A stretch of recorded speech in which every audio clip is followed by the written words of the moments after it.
Hi students, welcome to this video on chapter 19, hydrocarbons. Now from this video onwards, you'll be learning more about the different types of organic chemistry compounds, and as you learn about it, you will start to realize that this does rely a lot on your Sec 3 knowledge of chemical bonding, specifically specifically covalent bonding. Right, so let's get started to have a broad overview of what organic chemistry means in the O-level syllabus. Now, in the O-level syllabus, organic chemistry requires students to learn in depth about 4 different types of what we call homologous series. They are called alkanes, alkenes, alcohols, and carboxylic acid. In addition, students are required to know about what we call macromolecules. Now, these macromolecules can be formed by either of two types of reactions. One is what we call addition polymerization. The other one is what we call condensation polymerization. So what exactly are organic compounds, right? So organic compounds basically refers to compounds that contain the element carbon, and most organic compounds also contain hydrogen. Do note that organic compounds that contain only hydrogen and carbon are what we call hydrocarbons, right? So in this video, we are going to talk about a lot about hydrocarbons. Most of the substances that occurs naturally are organic compounds. In fact, a lot of the man-made stuff such as plastics and medicines are also organic compounds, right? So a lot of the things around you are actually organic compounds in nature. But do know that it doesn't mean that anything that has carbon must be a type of organic compounds, right? So even though we say that all organic compounds must contain the element carbon, the reverse need not be true. So all carbon-containing compounds need not be organic.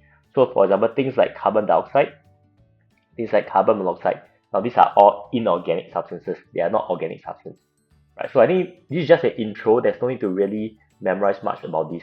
Okay, let's understand a bit more about this thing called homologous series, which should be of greater importance. Now, homologous series refers to kind of like a family of organic compounds, right? So you think of, like in Singapore for the Chinese students, you know that there's different families with different surnames, right? So you can think of it as like a family that all have the surname of Tan, belongs to the Tan family, right? So that is called one homologous series, the Tan family. Then a family that has the surname of Lim, right, will belong to the Lim family, right, and that's the other homologous series. So this is actually what we look at when we are classifying organic compounds, right? So it's basically a family of organic compounds. Now, what makes them a family is that they have the same what we call functional group, and they have what we call similar chemical properties, right? So some examples listed over here, but let's do a deeper dive to understand what exactly is a functional group. So a functional group actually refers to an atom or group of atoms that gives the molecule its characteristic properties, right? So because of the functional group, it actually allows the chemical to react in a certain way. This is the reason why compounds in the same homologous series actually have similar chemical properties, and that's because they have the same functional group. So what exactly does a functional group look like? Let's take a look at some of the examples of homologous series, starting with the simplest one, alkanes. Right? If you look at this alkane structure, it's one of the unique ones because it actually does not have any special groups. So it doesn't have any functional groups. In fact, alkane is the only organic compound that doesn't have a functional group. So it's just made up of carbon and carbon single bond as well as carbon and hydrogen single bond. So this is nothing interesting. But let's use this and then we look at the other one to compare. The other one is called alkenes. Right? So alkanes is another group of homologous series of organic compounds. If you look at it carefully now, you realize that it's rather special now because it has this what we call a carbon-carbon double bond. Now this carbon-carbon double bond is basically what we call the functional group of alkene. Right? So if you look at the one on the right-hand side, I think the printing is a bit unclear. It's meant to be 2 lines to show that carbon-carbon double bond. Right? If you recall in Sec 3 when you learn about covalent bond, right, we did show you that every one line represents a single covalent bond, right? And a single covalent bond is made up of one pair of sharing electrons, right? So one pair of electrons that's being shared over there. So if you see a double covalent bond, right, carbon-carbon double covalent bond in this case, this means that inside it there is 2 pairs of electrons, which in other words means that there's actually 4, right? So this is actually how we look at in terms of what I call a functional group for alkene. Let's take a look at another homologous series, alcohol. Alcohol, pretty special. If you look at it carefully, you realize that it has this OH that's attached to it. This is what we call the hydroxyl group. It's made of a single bond O followed by a single bond H that's attached to the carbon. Right? If you look at the diagram on the right hand side, right, this is called hydroxyl group. Do note that this is not hydroxide. Hydroxide this is an ion, but clearly what you can see over here, these are all covalent structure. Right? So for alcohol, the functional group is what we call a hydroxyl group. Next, the last one for our syllabus, carboxylic acid. When you look at the carboxylic acid, you realize that it has this unique group of C double bond to a O, followed by a single bond to another O, followed by a H. This is what we call the carboxyl group. Right, so the carboxyl group, as you can see on the right hand side over here, similarly the printing is not that clear, this should be a double line. Right, so COOH, the carboxyl group, is unique to carboxylic acid. Right, so as I've mentioned earlier, what do we look at in terms of how do we look at the general characteristics of a homologous series? First and foremost, they must have the same functional group. Right, so functional group could be things like carbon-carbon double bond, could be things like hydroxyl group, could be things like carboxyl group. Right, basically they must have the same functional group, then they are considered from the same family. Once they have the same functional group, this mean is that they will now have similar chemical properties. They will react in a similar manner. Another characteristic of it is that they do show a gradual change in their physical properties. Now, physical properties refers to things like boiling point and melting point, right? Things like perhaps density, etc., etc. These are the physical properties. Fourth, they have what we call the same general formula. Now, general formula is something you're going to learn later at the second part of this video. Then you'll start to see that there's actually a pattern to their chemical formula. Last, what we realize is that in a homologous series, even though there's many different members of the family, each member will differ from the next one by a CH2 unit. That means they will have one more carbon and two more hydrogen each time as you move across the homologous series. Okay, so in a nutshell, homologous series refers to a family of organic compounds. They have the same functional group, they have similar chemical properties, shows a gradual change in their physical properties, and the same general formula, and do show a difference of a CH2 in terms of the formula from one to another. As we move on to the next few parts of the video, you'll start to see that we actually give names to different organic compounds, right? And the names of organic compounds tends to make up of two different parts. The first part is what we call the prefix.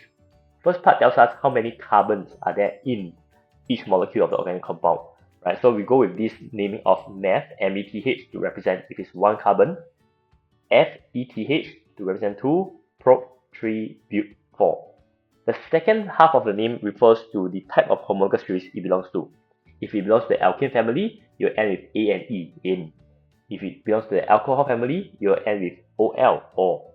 Right? So things like, for instance, if you see things like ethane, it tells you that it's from 2 carbon from the alkane family. If you see things like propene, it will tell you that it has 3 carbon from the alkene family.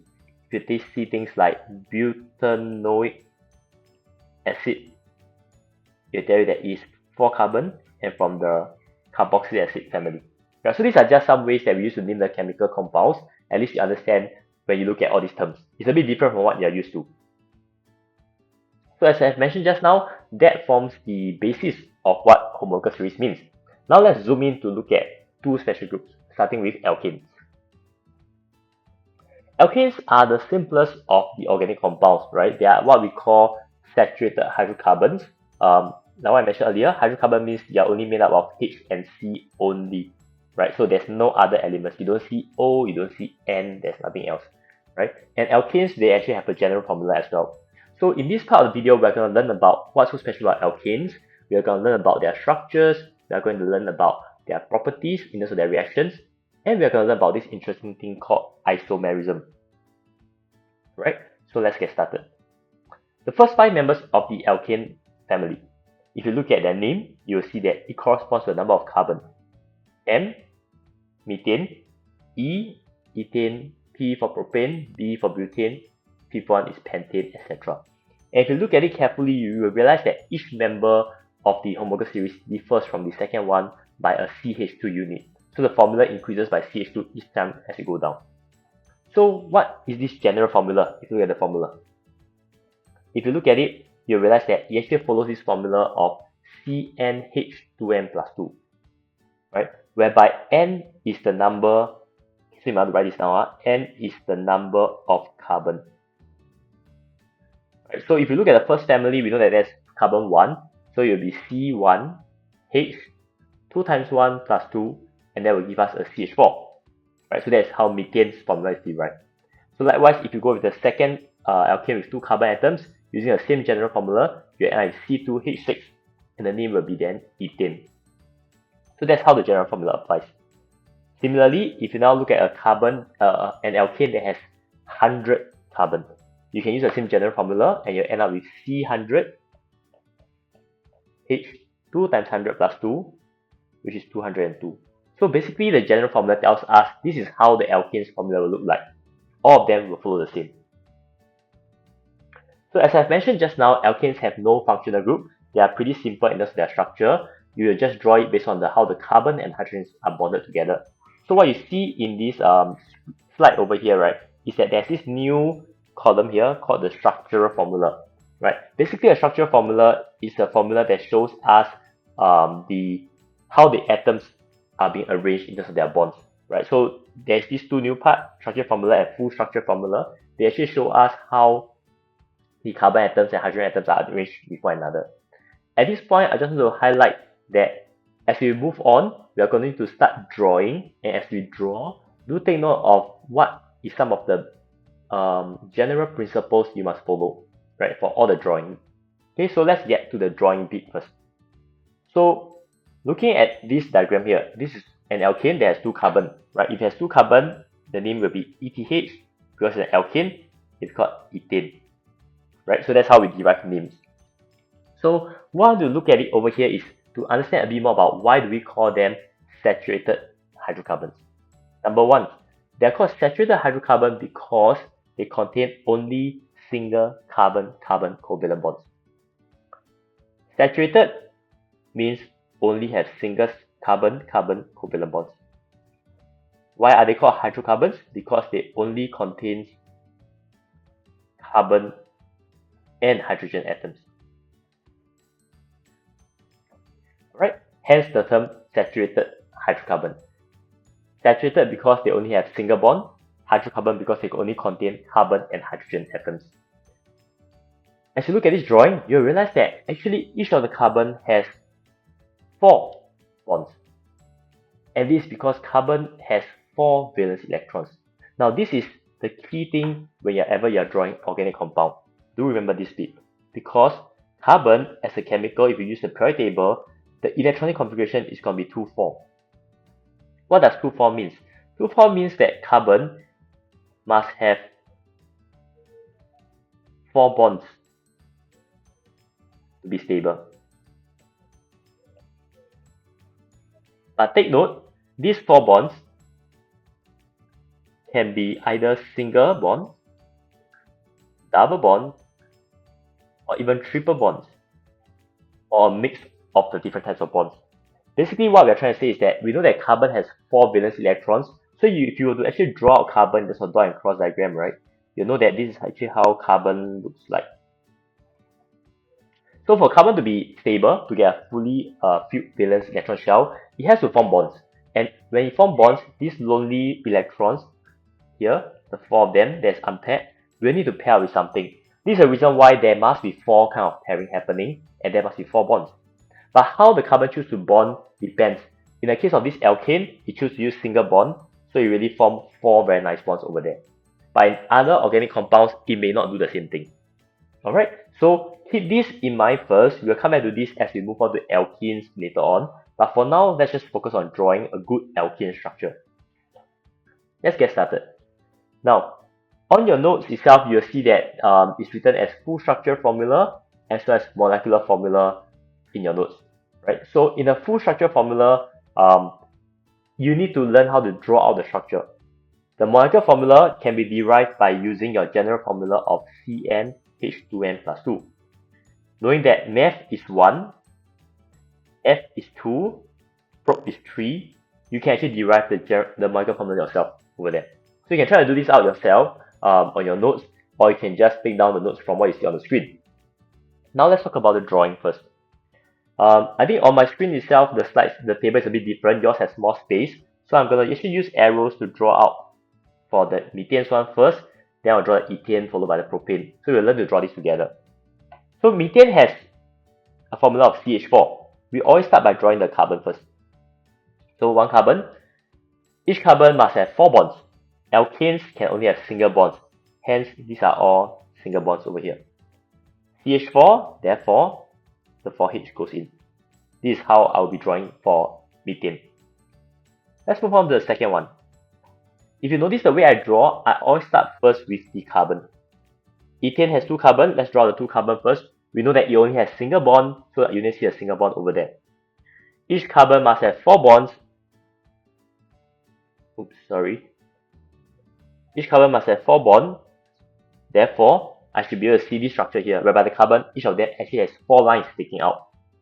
Then that's where my 6 of the hydrogen actually fits in to the structure. Right, I hope you are following so far. Right? Let's move on to the next one, propane. Propane has a formula of C3H8. This means that if you have 3 carbon, I'm going to use a single bond to join them all together because this is what alkane is. It only has single covalent bonds. Each of the carbon must have 4 bonds. And based on this thing, I also know that there's 8 of the H. And once I fit it in, I'll have my C3H8.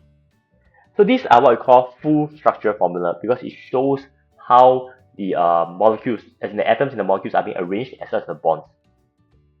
If you look on to the next page of your slide itself, right, or of your notes, you should try this out yourself. I'm just gonna leave this for you to practice on your own, and when we come back to class, we can take a look at everyone's butane, pentane, hexane structure. Right, so this is going a bit beyond the syllabus. Usually we talk about 5 carbon, but it's always good to know more so that you can actually practice out how it looks like. So this is how the different structures of alkanes will look like. But this is if we just look at a normal alkane that is in a straight line. Now we are going to introduce you something that makes it a bit trickier. It's called isomerism. Isomerism in alkane. Take a look at these 2 diagrams, A and B. How exactly are they different and how exactly are they similar? Of course, number 1, the names are different.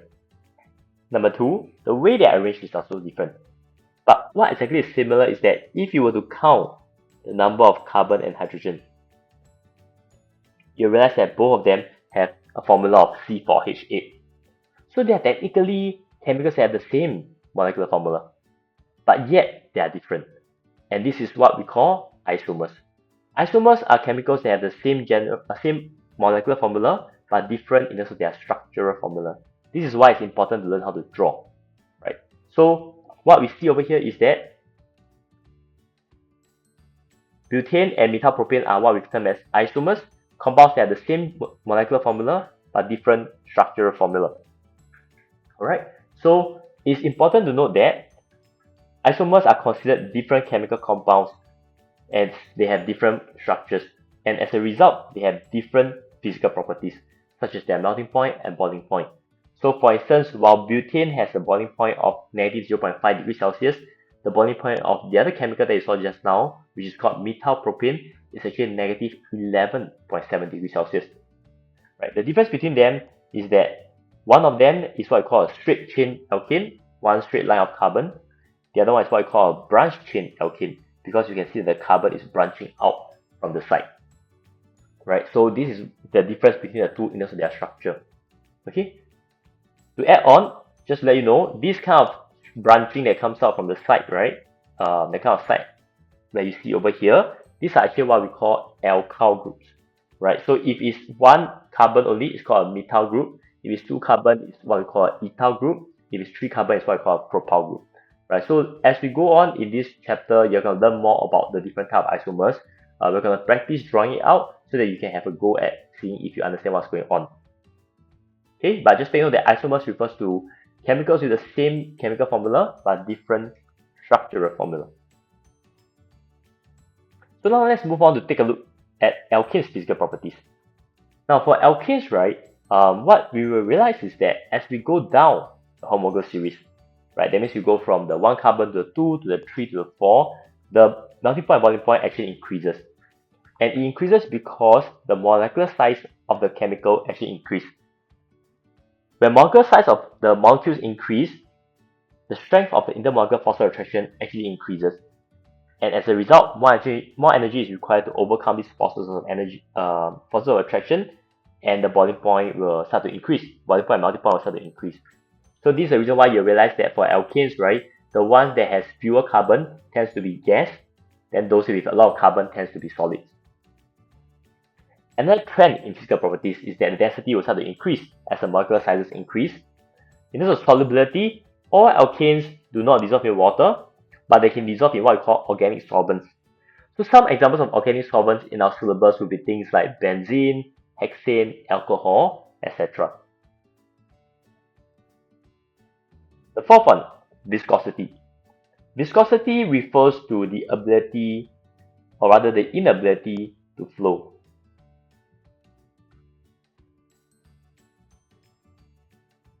When something is very viscous, it means that it cannot really flow.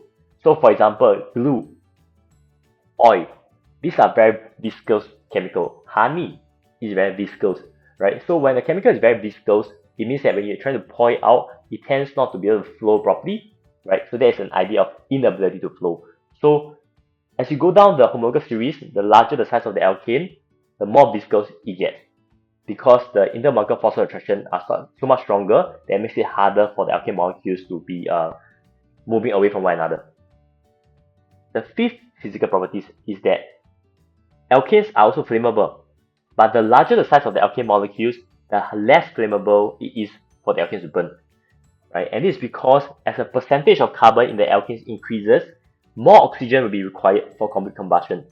As a result, there's the high chance of incomplete combustion to happen, and the flame actually becomes smokier. The chemical is actually what we call a less flammable chemical. So these are the trends in terms of physical properties of alkanes. Now what about the chemical properties? Now alkanes are generally unreactive because it's difficult to break the very strong single carbon-carbon bonds and the carbon-hydrogen bonds that's present.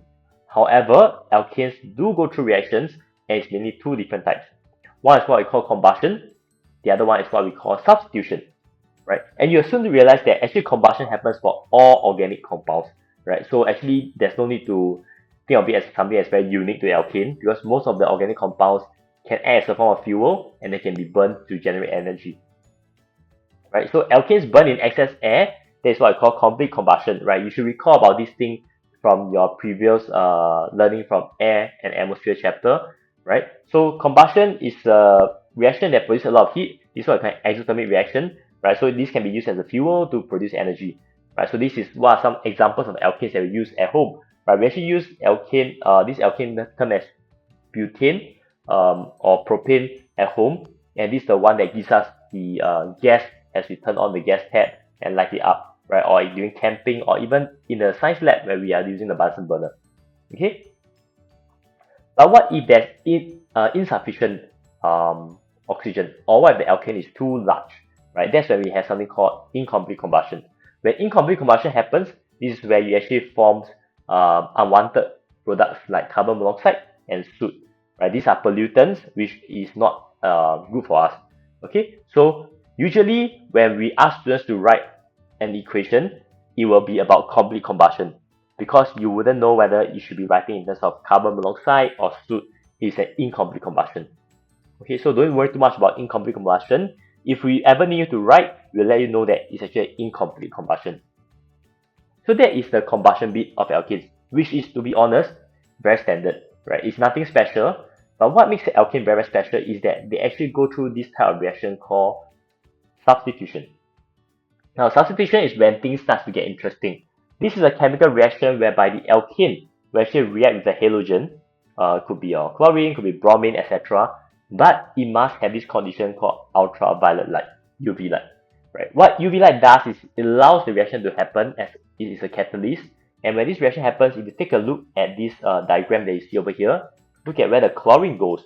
You realize that there is a sub between this hydrogen and one of the chlorine. Substitution, just like how you play games like that, like interclass games or any form of sports that you play, is a one-to-one exchange at each time. So in terms of the chemical equation, you'll see something like this. Methane is CH4, it reacts with Cl2, but there's only a 1-to-1 exchange at one time. So I just want to highlight over here, one substitution at one time. Okay? There is no rule to decide which hydrogen will be substituted, so it doesn't matter, but each time you can only substitute one hydrogen. If you want to continue, then you can take the chemical, which is the product, CH3Cl in this example, continue to add it with chlorine gas, continue to give it UV light, then another substitution of a H can happen. Now you'll be CH2Cl2, and then the thing that's being substituted will come out to form the compound together with the other chlorine. Right? So what this means is, in a substitution reaction, take a look at this animation over here. UV light causes the chlorine to actually be split up, right? So when the chlorine splits up, it will now be able to react with the methane. In this case, the reaction is a substitution. So one chlorine will take the place of one hydrogen, and hydrogen comes out to combine with the remaining chlorine to form HCl. Okay, so reaction of methane with chlorine, like what I said just now, will form this chemical called chloromethane, whereby there's one substitution.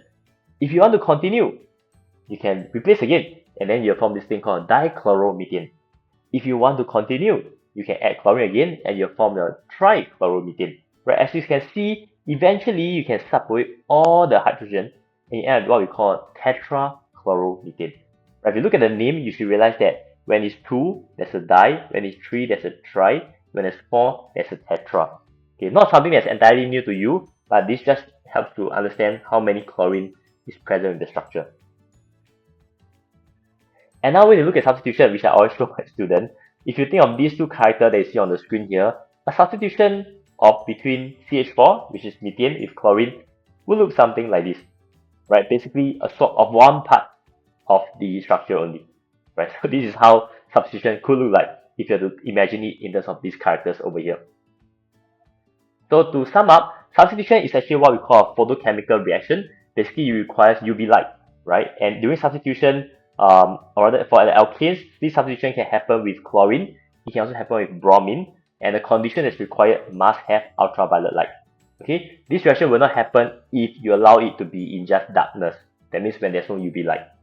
Okay. Secondly, also want to highlight that substitution is not displacement. Displacement and substitution are two different types of reactions. Let's not confuse the two things together. So once again, this would be how it looks like. And just to highlight that there is a byproduct of HCl that's being generated. Right? So let's not forget to have this included in your chemical equations. Right? And last but not least, just to sum up again with another diagram, this is how substitution will look like in the presence of UV light, whereby the chlorine is replacing the hydrogen one at a time. So as this video is coming to an end, let's just do a quick check on our own understanding in terms of whether we remember what exactly is the formula for alkanes, as well as whether we are able to construct the necessary equation based on the type of reaction that's happening. Right? So first and foremost, on this screen itself, you'll see that the question is being asked about a saturated hydrocarbon. Right? So once you see that the term is used is saturated, this will mean that this is a form of alkane, because only alkanes are saturated hydrocarbons. And if you look at the mass, relative molecular mass of 44, this should give you a bit of a sense of what could be the formula of this hydrocarbon, because alkanes all follow the general formula of CnH2n+2. So it requires a bit of try and error to see whether this will fit into this MR. For example, if you are looking at C2, then you'll be H6, and you realize that the MR in this case will not be equivalent to 44. In fact, for this particular chemical of ethane, C2H6, the MR is actually 30. Then if you go on and think about it, let's say you have 3 carbons, C3, and this will end up C3H8, and in this will MR, and this time around it will actually be 44. So this question is just a question to get to think about the general formula. And in this case, what would be the name of this alkane? It has 3 carbon, hence the name should start with pro. Since it's an alkane, it will end with ane. Right? So this is where you get propane. So that's where your propane is. Okay? Next, you are required to write a balanced equation for the complete combustion of this hydrocarbon in air. Complete combustion means that the product will be just CO2 with H2O, right? And as long as it's a combustion, it's about reacting with oxygen. So now you have this formula written over here in terms of the balancing, right? So likewise, as per any balancing, you always start first by looking at specific atoms. Right, so I'm just going to look at carbon on the left-hand side, carbon on the right-hand side. I'll look at the hydrogen on the left-hand side, hydrogen on the right-hand side. Then now that these are all settled, I look at the oxygen, right? Then I should be able to end up with this particular balance equation, right? So try this out yourself. If you would like to, you can actually attempt other kind of hydrocarbon to see if you can get a hang of it. Now, last part before the video comes to an end, what would be the full structure formula of the product when propane were to react with chlorine gas under UV light? Now, to help yourself know what is going on, you may wish to draw out the whole structure. So in this case, I'm just going to draw out propane. Since it has 3 carbons, I'll draw the 3 carbons. Since it's an alkane, there's only single bonds. Each carbon, if you recall, must have 4 covalent bonds. So these are where my 8 hydrogen will actually fit into. Right, so this is actually how a propane molecule will look like. Okay, reacting it with, let's say, a chlorine. Chlorine gas is Cl2, so this is where chlorine will be like. Right, so in terms of the reaction, in terms of the product that we're looking for, we know that there will be a substitution happening in the presence of UV light. Okay, because the question did mention about UV light, it's an alkane. So substitution happens one at a time. Therefore, we are only going to swap away one of the H. Right? The other H will actually remain where they are. Only one of the H is being replaced, and the H actually combines with the other part of the chlorine to form this setup product. Right? So this is just an example to show you how the compound is being formed. So the answer that we're looking for is actually just this one, because the question is asking for the organic compound. Right? By drawing out all these things to help you understand what exactly is the equation. Okay, so this is the first part of this video on hydrocarbon, introducing to you the idea of homologous series as well as the concept of alkane, and specifically in terms of the general formula, the physical properties as well as the chemical properties of alkanes. In the next video, we are going to go to the second homologous series, which is on alkene. It is still a type of hydrocarbon, right? But this time around, they are what we call the unsaturated hydrocarbon.